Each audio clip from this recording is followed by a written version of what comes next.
Good evening, everyone. We are exactly 1 week away from the NFL draft. As at this time next week, we will know who the Bills have selected in round one, unless they decide to trade out of the first round and move back to the second round. So, a lot of questions that are going to get answered over the next week or so here. It's going to get really, really interesting. As the big question is, what will Brandon Beane and the Buffalo Bills do this year in the draft? Like I said, a lot of questions, not necessarily a lot of needs, but there are a lot of positions that the Bills still could use an upgrade at. And let's just get right into it because with my first three picks in the draft, I have them going corner, wide receiver, and running back. And that's been a big topic of discussion amongst Bills Mafia over the last few days and weeks because a lot of people are, I don't want to say torn, but there are a lot of differing opinions about what the Bills should do. Now, I think the one position without question that needs to be addressed is corner because I am very shocked that the Bills have not done anything yet at that position. Levi Wallace, as we know, he went to Pittsburgh. Trey White, we also know that he's recovering from that torn ACL. They said he's in the building. They see him around the cafeteria. He's doing great with his rehab, but those are tough injuries to come back from. And even if he is ready for the start of the season, he might not be a healthy Tre'Davious White. He might not be 100%. So I'm shocked that they have not at least signed one veteran to come in and compete and kind of hold down the fort. But, I think they are definitely setting themselves up to draft one. And if they don't, then I think we should be very concerned. But I think they know that they have to draft one. But at the same time, they're not pressing for it because they are very confident in the guys that they have in the room. They love Dane Jackson. Cam Lewis, he's progressed well. Nick McLeod, Elijah Griffin, all these guys they've either drafted or signed as undrafted free agents, and they've come up through the pipelines, and they're confident, and that's good to see. But at the same time, when you're this close to the Super Bowl, you can't go into the season with Dane Jackson and Cam Lewis as your starting corners. So a little update on the salary cap. The last we heard, the Bills have just under $10 million in cap space. Now, today they did sign David Kessenberry from the Tennessee Titans. He is a right tackle. He's also played left tackle. He's listed as a guard, so he can play all over. Another trait that the Bills love, another player that Aaron Cromer will love. He's versatile. He plays nasty, and he's easy to root for. He overcame cancer a few years ago, so great to see that he's back on the football field and doing big things. So, like I said, last we heard, the Bills had just under $10 million in cap space. I can't imagine that this deal is that much. So we'll say the Bills have approximately $8 or $9 million in cap space.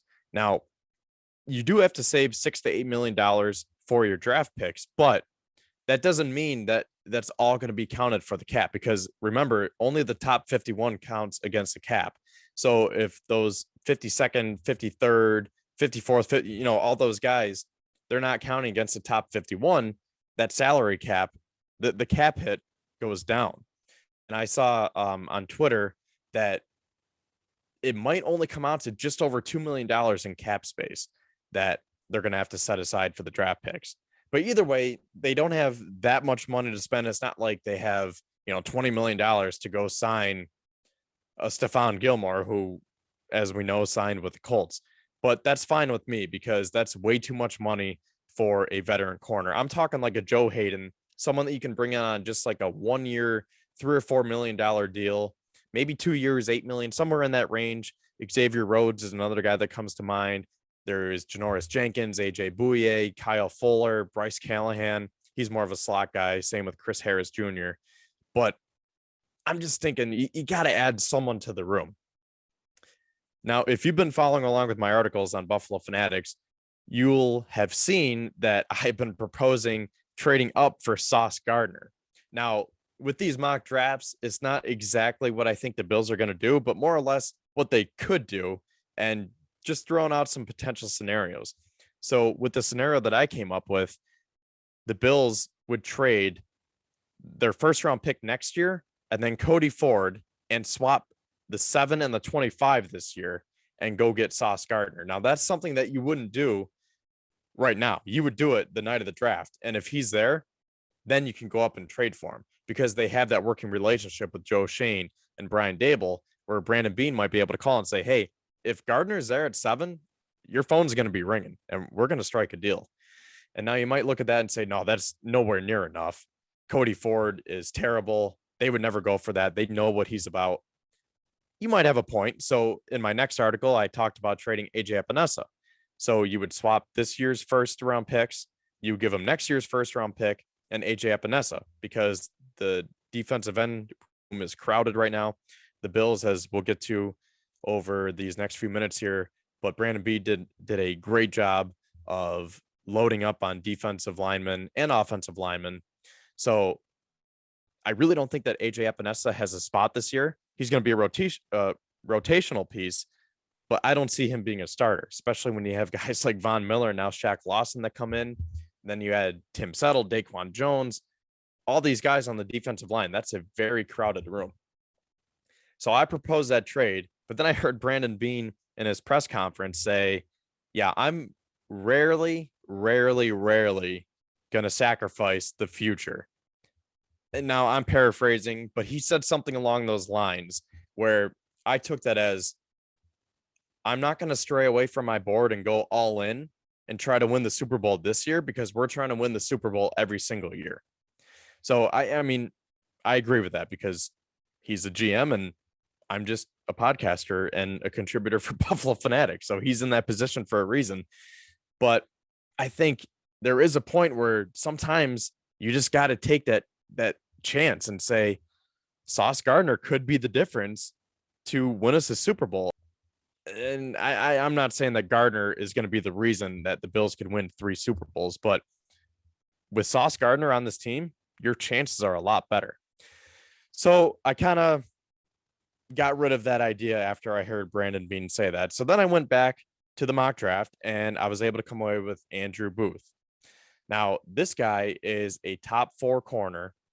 Obviously, you have Sauce Gardner as number 1, and then Derek Stingley Jr. is number 2. And then between Booth and Trent McDuffie, that's probably your top 4 right there. Now, here's where it gets interesting, because Beane also said that he has around 20 first-round grades. Now, what that means is that if you have a guy like, say, Sky Moore, for example, he was projected round 3 or 4, then he moved up to round 2. Now they're saying he might sneak into round 1. He's a slot receiver, if you're unaware. He's very speedy, very quick after the catch, and he would be a great piece to this offense. But that's an example right there where I don't think Brandon Beane is going to say, just because we can draft him in round 1 doesn't mean that we're going to. He fits more for us in round 2 or 3. And if he falls, great, but we're not going to reach. We're going to stay true to our board. So that's where it gets interesting with corner, because I've seen a lot of mocks where Booth and McDuffie are both gone by 20. So then the question is there another corner that is worthy of taking in round 1? There's Kyler Gordon. He's been rising the boards. Khair Alam, Roger McCreary, and then Zion McCollum, or actually, well, there is Zion McCollum, but I was thinking of Tariq Woolen. Now, those are guys, again, they're climbing the charts. They have these freak athletic physical traits, but I don't think that Brandon Beane is going to say, well, we need a corner. So yeah, I guess I'll take Kyler Gordon in round 1. Yeah, problem solved. No, I think if that's the case, the top 4 corners are gone. The Bills might draft something else. They might take a wide receiver or a running back. Maybe they're saying Breece Hall in round 1, but it just all depends on how the board falls. So in this mock, I got Andrew Booth. Again, he is very tall. He's lengthy. He's strong. And he's described as someone who has excellent ball skills, strong hands, and he plays very physical. Now, Clemson, they're in the ACC, so he's covered a lot of great receivers, played in the national title game in 2019, and that's when LSU beat them 42-25. Joe Burrow and Jamar Chase went off that game. So that's a bad example for Andrew Booth. Maybe those would be some lowlights. But nonetheless, this is a great corner. And again, he has great size and just physical traits that the Bills would love. And you could pair him with Trey White, and those are your 2 starters for the future. Now, the only thing with him is that I mentioned those physical traits. We don't have a lot of numbers on him because he was injured for the combine and for the pro day. He was out with a quad muscle injury, and then he had hernia surgery, but they said he should be ready for training camp. Nothing to worry about. And like I said, he's projected to go anywhere from 10 to 35, somewhere within that range. So if he's there at 25, yeah, the Bills are going to take him. But again, if he's taken 15 to 20, will Beane trade up and go get him so he can prevent that from happening? Will he sit back and say, well, okay, that's how the board fell, so we'll go to plan B? Again, a lot of questions. But for this, I got Andrew Booth. So then you go to round 2, and I got Jalen Tolbert. Now, I love Jalen Tolbert. He's another guy that's rising the boards, and the same thing can be said for him. Is he worthy of a round 2 grade? Because he was, again, mocked round 3 or 4. Now he's creeping up into round 2. And I think that this could be a sneaky pick because don't forget, for as much as the Bills try to stay true to their board, they do like going with the guys that have those freak athletic abilities, like, Josh Allen, Tremaine Edmonds, Greg Rousseau. And this is another guy that has those freaky traits and a lot of upside too. He comes from a small school, Southern Alabama. He's 6'3", 190 pounds. He only ran a 4.4940, but that doesn't really show his speed because he just has good speed in general. He's not going to be like the Tariq Woolen where he can just blow off the line and have that 40 time. But in general, he has great size and great speed. And the main thing with him, he can take the top off the defense. So I think this is a great spot to get that wide receiver for the Bills because you think about wide receivers that can take the top off the defense. They had Emmanuel Sanders, and before that, John Brown. Well, you can look at that and say, well, that was to help Josh out while he was growing up and maturing. You really don't need that safe veteran option anymore.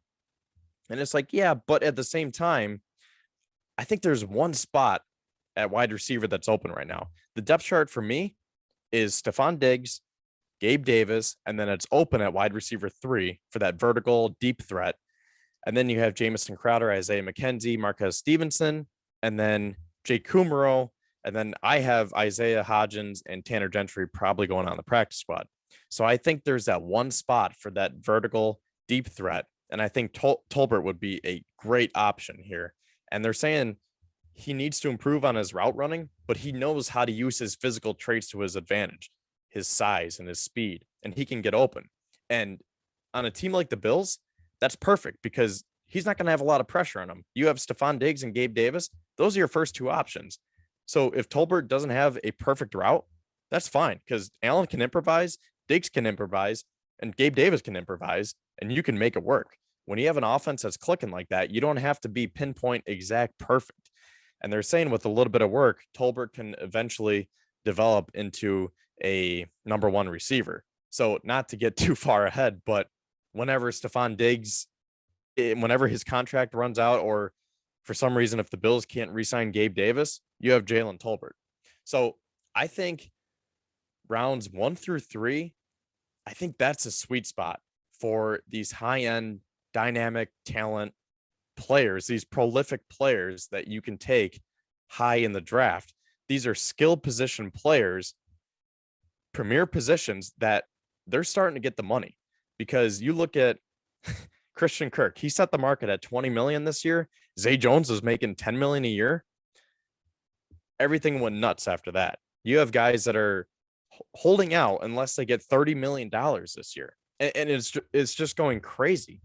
And I think I was in a Twitter discussion today with a few people about how after the Bills signed Kessenberry, that they don't need to draft an offensive lineman anymore. And that wasn't really the case. I was saying with the addition of Kessenberry and everyone else that they've added this year, I don't think that they need to prioritize a position like the offensive line as much now because my board has been the same for weeks. When you get these high-end dynamic players, these premier positions, you take those high in the draft because if you don't have to pay them the big money for 4 years, I am all for it. So if you can get a Andrew Booth and a Jalen Tolbert for that cheap rookie deal for 4 years, while that's your prime window for a Super Bowl, then go do it. And again, with the offensive line, after the Bills matched the Bears' offer for Ryan Bates, they re-signed Ike Butker, they signed Roger Saffold, they got Jacob Capra, Greg Mance, and then, I mean, he's not the best, but you get Bobby Hart. He's a camp body at the very minimum. Now you have Kessenberry. The offensive line room it's pretty full. And I know you can never have too many linemen. You want to protect Allen. And I won't be mad if the Bills take an offensive lineman on day 1 or 2, but I just think they are setting themselves up so perfectly to get these premier positions. And I think there's a lot of value with an offensive lineman on day 3 of the draft, where you can go find that Wyatt Teller on Saturday. And you don't need to, I don't want to say reach, because, take Zion Johnson, for example. Here's a good example. He's projected to go first or second round, but relatively high. If he falls to 57, then yeah, you're going to want to go take him. But Christian Watson, for example, like I said, he's projected to go round 2, but they're creeping up to round 1. That's something where you're not necessarily want to go. You're going to want to make that jump, and you're going to want to stay true to your board. And the other example that I was going to say, I originally had the Bills taking Lecitus Smith with their 4th round pick. So if they were to move up and say, well, we really need a guard and we like Smith, so we're going to take him in round 3, and James Cook is sitting there in round 3, then I'm going to be mad. But if it's the other way around, then it's like, okay, well, I understand how the board fell.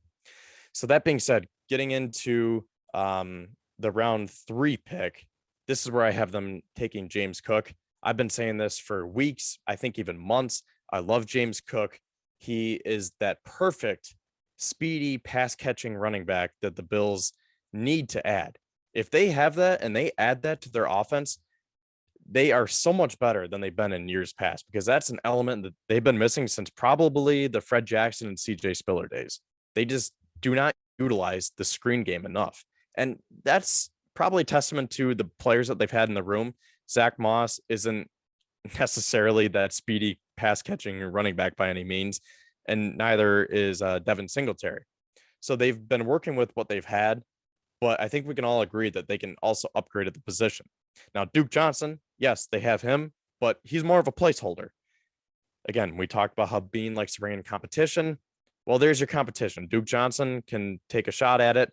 And then if they draft someone like James Cook, well, there you go. Those are your 3 running backs, with Singletary, Cook, Duke Johnson, and then Tywan Jones as the special teamer. That being said, I came up with a trade in round 4. Now, this could be a little controversial too. I don't know, because like I said, the wide receiver room is full, but I just love this guy so much. Kyle Phillips.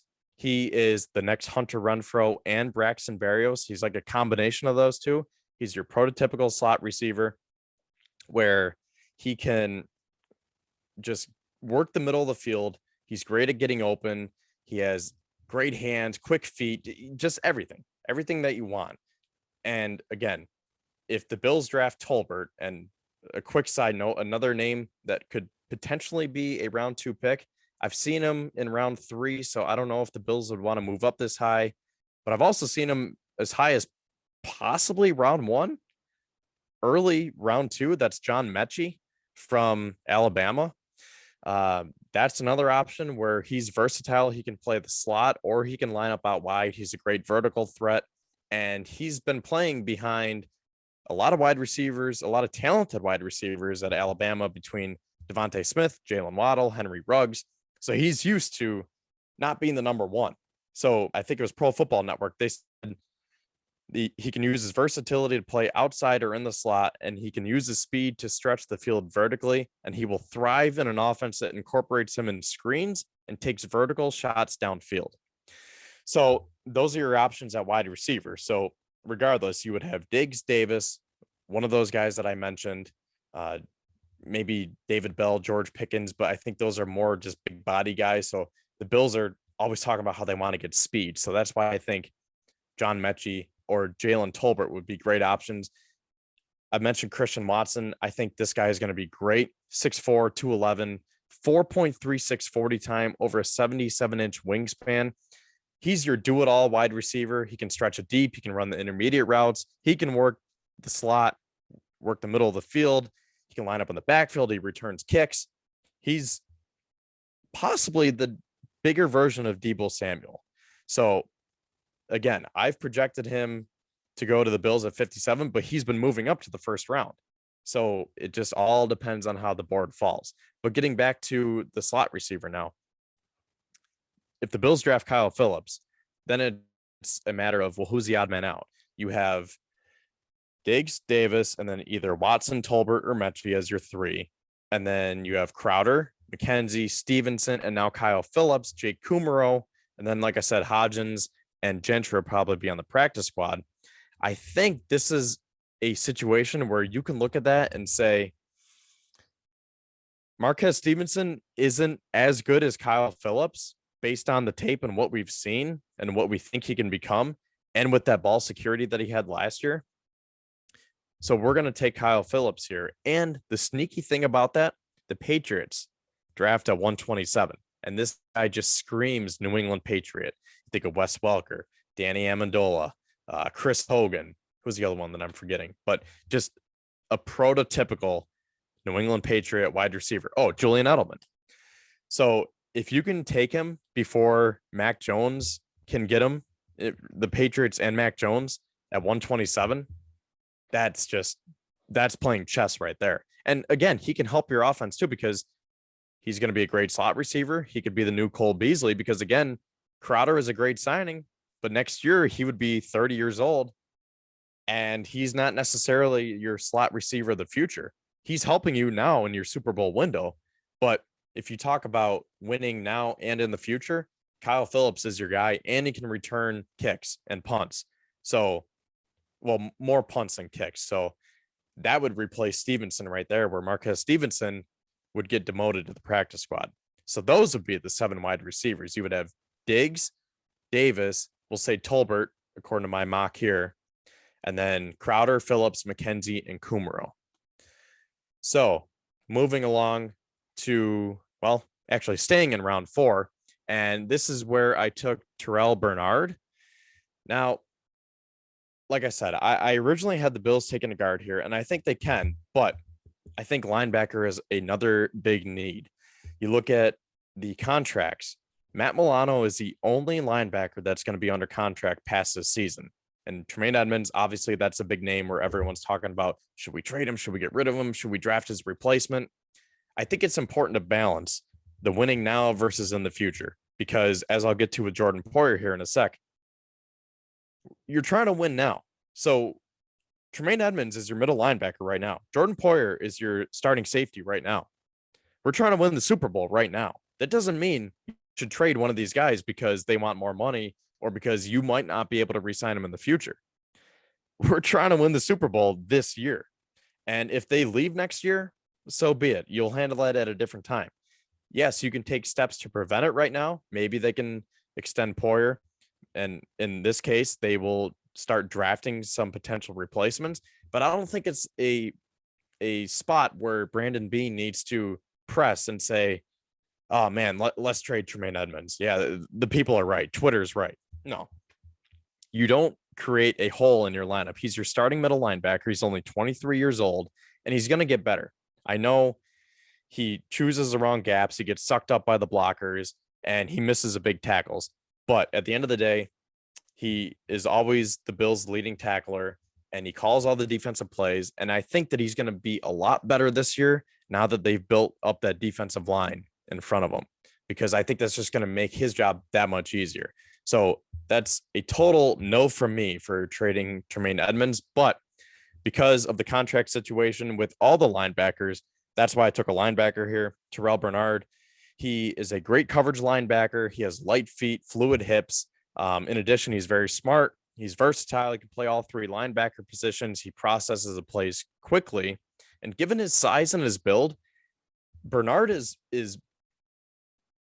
pretty much like Matt Milano. He looks and plays a lot like him, and he can still defend the run like Milano.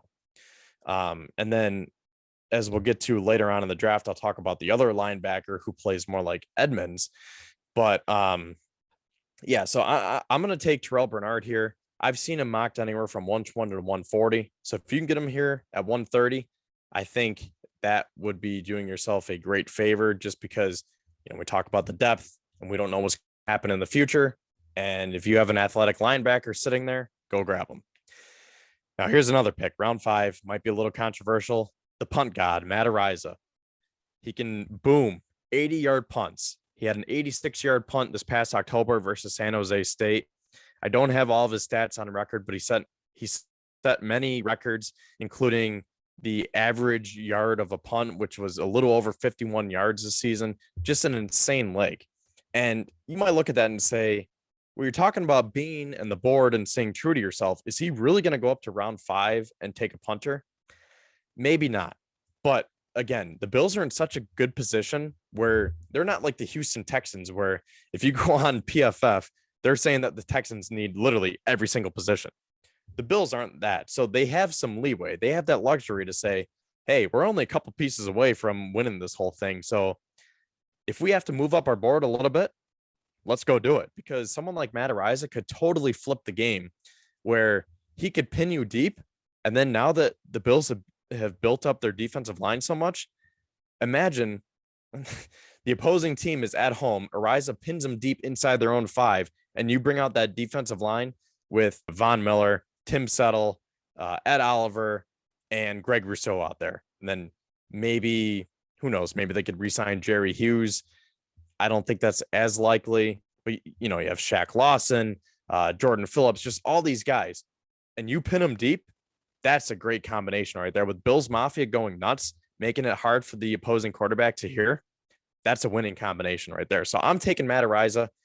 Again, if the Bills don't want to move up that high, then that's a tough call, because they did go up and they took Tyler Bass in the 6th round a couple years ago. Same thing, a booming leg. They didn't call him this, but the kick god, as that turned out to be a great decision. But that might be another thing where Beane looks at that and says, I'm not going to go higher than a 6th round pick on a punter. I don't care how good he is. I'm not going to waste a 5th round pick on a punter. And they're saying Araiza could even go in round 4. And I really don't see Beane doing that. The earliest I see Beane taking Araiza is round 5. So if they don't do either, and they say, well, if he's there in round 6, we'll take him. But if not, we're not going to press. Jordan Stout from Penn State, he's another great option to keep an eye on later on in the draft. Moving on to round 6 now. I took Yusuf Corker here, the safety from Kentucky.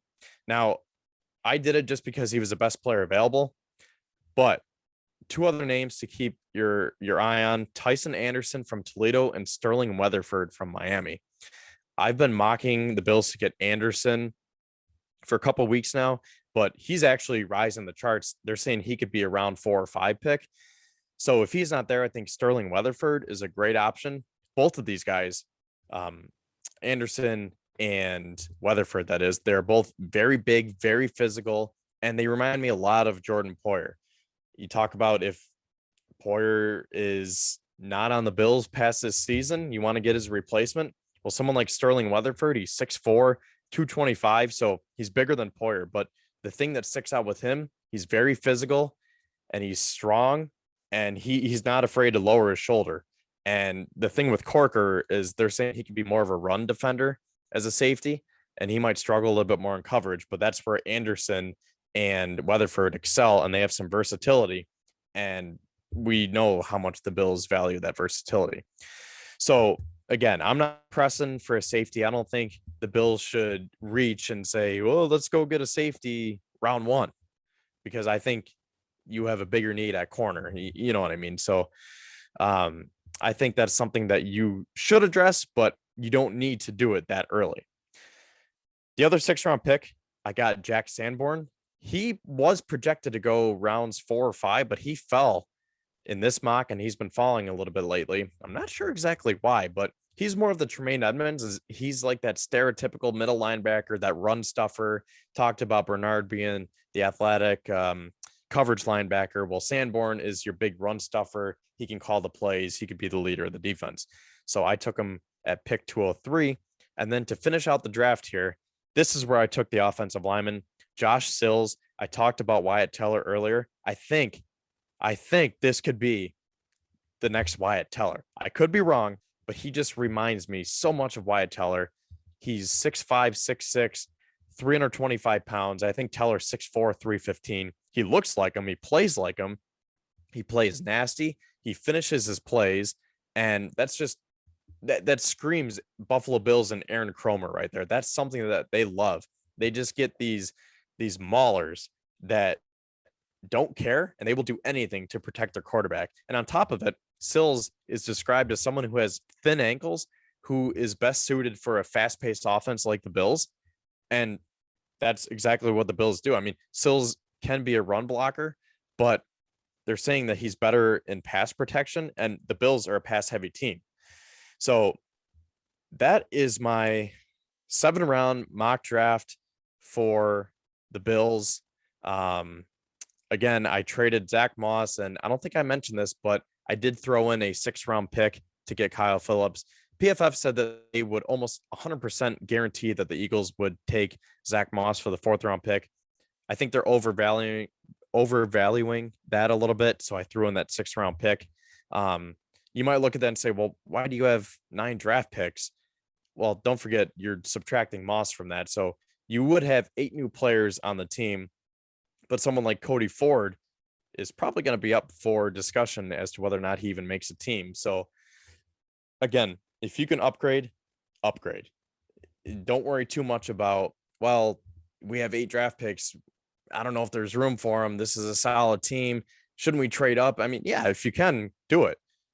And if you want to trade back, like I said, it all depends on how the board goes, because if Beane trades back and he comes out of there with 10 draft picks, you're going to make it work, because you might look at that and say, how do we have room for 10 players? Well, someone like Brandon Beane or Eli Ankou on the defensive line, they could get cut.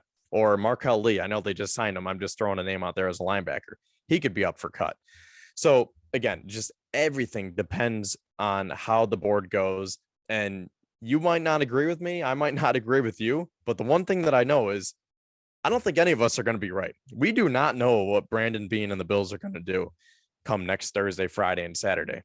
It could be anything. Like I said, he could sit there and not make any trades. He could trade up. He could trade down. He could trade a player like I did here with Zach Moss.